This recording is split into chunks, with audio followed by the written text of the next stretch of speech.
Hello students, welcome to Amar tuition classes. आज हम TY BCom के लेक्चर स्टार्ट करने जा रहे हैं और ये आपका फर्स्ट लेक्चर है जिसमें हम स्टार्ट करेंगे स्टैंडर्ड कॉस्टिंग 1। स्टैंडर्ड कॉस्टिंग के दो चैप्टर हैं। आज हम स्टार्ट करने जा रहे हैं स्टैंडर्ड कॉस्टिंग 1। चैप्टर स्टार्ट करने से पहले मैं आपको अपना इंट्रोडक्शन दे दूं। मेरा नाम अमर भाटिया है, मेरा क्वालिफिकेशन MCom B.Ed है एंड 20 इयर्स से ज़्यादा का एक्सपीरियंस है अकाउंटिंग फील्ड का। नाउ आइए स्टैंडर्ड कॉस्टिंग स्टार्ट करते हैं। स्टैंडर्ड कॉस्टिंग स्टार्ट करने से पहले हम इस वर्ड की मीनिंग समझेंगे कि what is mean by standard. Standard होता क्या है? जब भी हम कोई प्रोडक्शन करते हैं, प्रोडक्शन करने का मतलब होता है कि रॉ मटेरियल में से फिनिश्ड गुड्स में कन्वर्ट करते हैं, तो हमारा एक फिक्स स्टैंडर्ड होता है। रॉ मटेरियल में से जब हम फिनिश्ड गुड्स में कन्वर्ट करते हैं तो हमारा एक स्टैंडर्ड होता है, उसे हम कहेंगे स्टैंडर्ड कॉस्टिंग। अब वो स्टैंडर्ड कैसा होता है? सपोज कीजिए कि हमें मिल्क में से स्वीट्स बनानी है। स्वीट्स बनाने के लिए हमें यूज करना होगा milk, sugar and dry fruits. ये इसके मेजर इंग्रेडिएंट्स होंगे। नाउ इन तीनों का मिक्सचर होकर हम बनाएंगे स्वीट्स। अब सपोज कीजिए कि मिल्क में हमें 10 लीटर क्वांटिटी चाहिए, sugar 5 kilo and dry fruits 1 kilo. इन सब का मिक्सचर बनकर तैयार हो जाएंगे 10 kilo sweets. So that is called कि हमारा स्टैंडर्ड है कि 10 किलो स्वीट्स बनाने के लिए हमें 10 लीटर्स ऑफ मिल्क चाहिए, 5 किलो शुगर चाहिए एंड 1 किलो ड्राई फ्रूट्स चाहिए। ये हमारा स्टैंडर्ड सेट है, फिक्स किया हुआ है। बट कई बार ऐसा होता है कि आगे से जो रॉ मटेरियल आता है वो बहुत ही अच्छी क्वालिटी का आता है, तो ऐसे में हमें रॉ मटेरियल की क्वांटिटी कम यूज करनी पड़ सकती है। या कई बार ऐसा देखा गया है कि आगे से जो रॉ मटेरियल आता है वो इंफीरियर क्वालिटी का आता है, मीन्स खराब क्वालिटी का आता है, उसमें हमें ज्यादा रॉ मटेरियल यूज करना पड़ेगा। अब हम एग्जाम्पल से समझते हैं कि हमारा स्टैंडर्ड था कि हमें 10 लीटर ऑफ मिल्क चाहिए, 5 किलो ऑफ शुगर चाहिए and 1 kilo of dry fruits चाहिए। लेकिन जब हमने एक्चुअल प्रोडक्शन किया, जब हम प्रोडक्शन करने अपनी फैक्ट्री में बैठे, तो हमने देखा कि जो मिल्क है उसकी क्वालिटी अच्छी नहीं थी, जिसकी वजह से हमें 11 लीटर मिल्क यूज करना पड़ा। मिल्क क्या हो गया? 11 लीटर। इट मीन्स कि हमारा स्टैंडर्ड सेट था कि हमें 10 लीटर्स मिल्क चाहिए, बट मिल्क की जरूरत पड़ी 11 लीटर्स। दूसरा, हमने शुगर जब यूज किया, हमारा स्टैंडर्ड था 5 किलो यूज होगा, लेकिन सिर्फ हमें 4 किलो की ही जरूरत पड़ी। एंड ड्राई फ्रूट्स के लिए मैं सेम लिख देता हूं कि ड्राई फ्रूट्स में 1 किलो सेम रहा। अब देखिए, मिल्क हमारा स्टैंडर्ड था 10 किलो की नीड होगी, 10 लीटर्स की नीड होगी। नीड हुई जब हमने यूज किया 11 लीटर। ये हमारे लिए अनफेवरेबल है। अनफेवरेबल है, इट मीन्स कि हमने जितना सोचा था उससे ज्यादा जरूरत पड़ी। That is called unfavourable. कि हमें लगा 10 लीटर में काम हो जाएगा, लेकिन 11 लीटर्स की जरूरत हो गई। शुगर 5 किलो की नीड थी, लेकिन 4 किलो ही सफिशिएंट रही। सो ये हमारे लिए फेवरेबल है, इसे हम कहेंगे फेवरेबल। एंड ड्राई फ्रूट में नो चेंज है, कोई भी चेंज नहीं रहा। सो इस तरह स्टूडेंट्स, हमारा स्टैंडर्ड फिक्स होता है कोई भी काम करने के लिए। अगर वो कम रॉ मटेरियल में हो जाता है तो हमारे लिए बेनिफिशियल है, और अगर ज्यादा मटेरियल चाहिए तो ये हमारे लिए बेनिफिशियल नहीं है। अगर इसमें हमें फायदा हो रहा है, बेनिफिट हो रहा है, तो हम लिखेंगे फेवरेबल है। और अगर लॉस हो रहा है तो लिखेंगे अनफेवरेबल है। ये यहां पर मैंने आपको एक छोटा सा एग्जांपल दिया सिर्फ मिल्क का।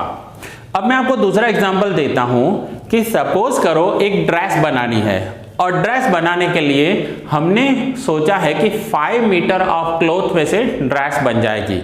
सो 5 मीटर में से हमें एक ड्रेस बना सकते हैं, बट जब हम रियल प्रोडक्शन करने बैठे तो 5 मीटर की जगह 6 मीटर क्लॉथ लग रहा है, तो ये हमारे लिए अनफेवरेबल है।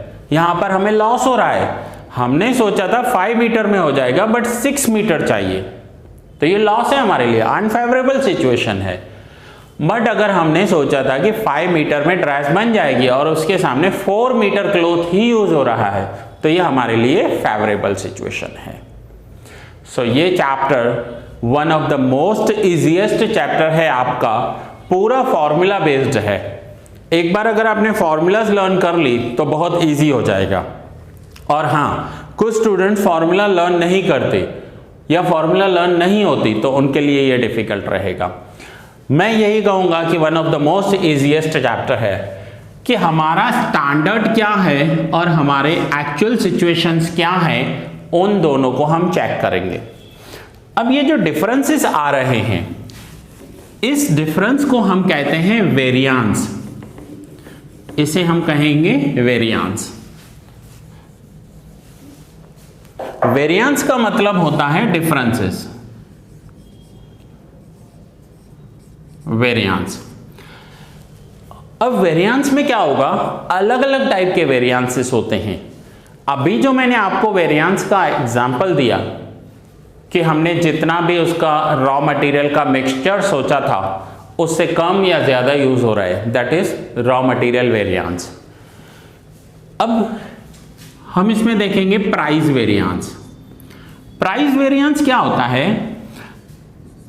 हमारा स्टैंडर्ड फिक्स है कि जब हम मार्केट में से मिल्क परचेज करते हैं तो वो 50 रुपीज पर लीटर मिल जाता है। ये हमारा स्टैंडर्ड है, बट यहां पर एक्चुअल क्या हुआ, एक्चुअल मिल्क का प्राइस बढ़ गया और हमें 60 रुपीज लीटर अब मिल्क मिल रहा है।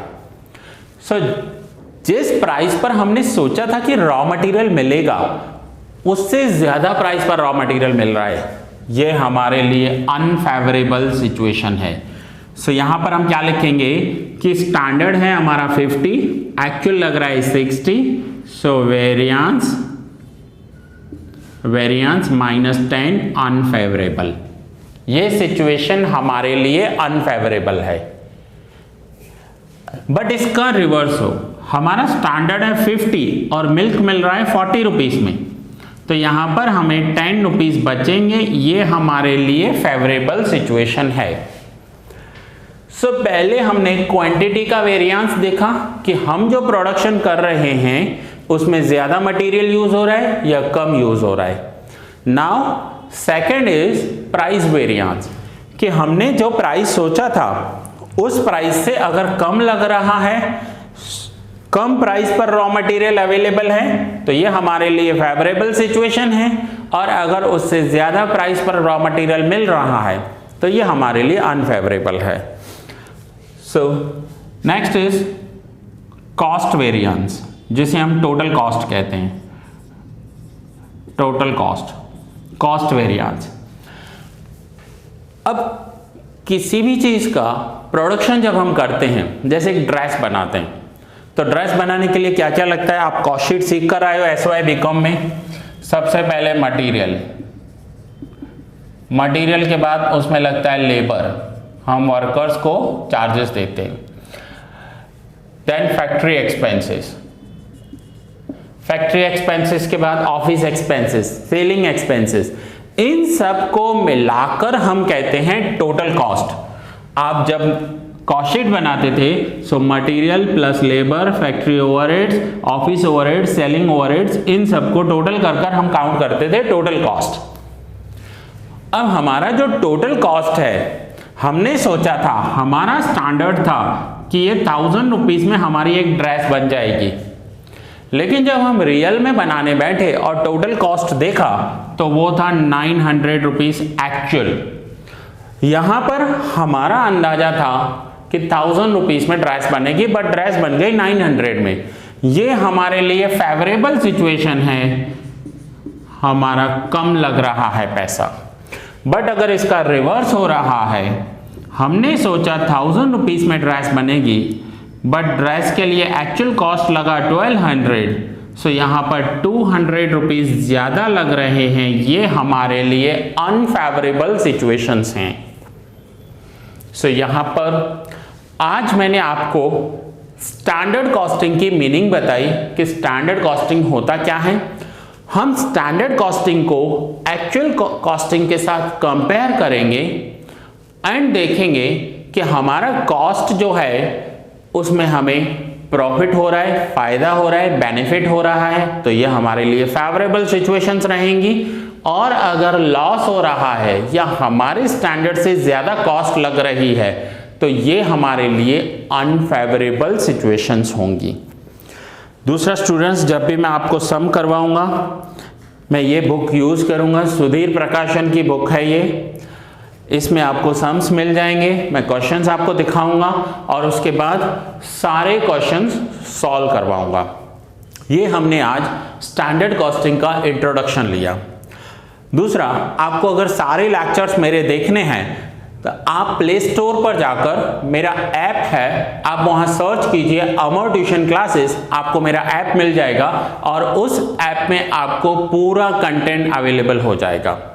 अगर कोई आपको डाउट हो रहा है, कोई प्रॉब्लम हो रही है, तो आप मुझे इस नंबर पर कांटेक्ट कर सकते हैं 9712342616।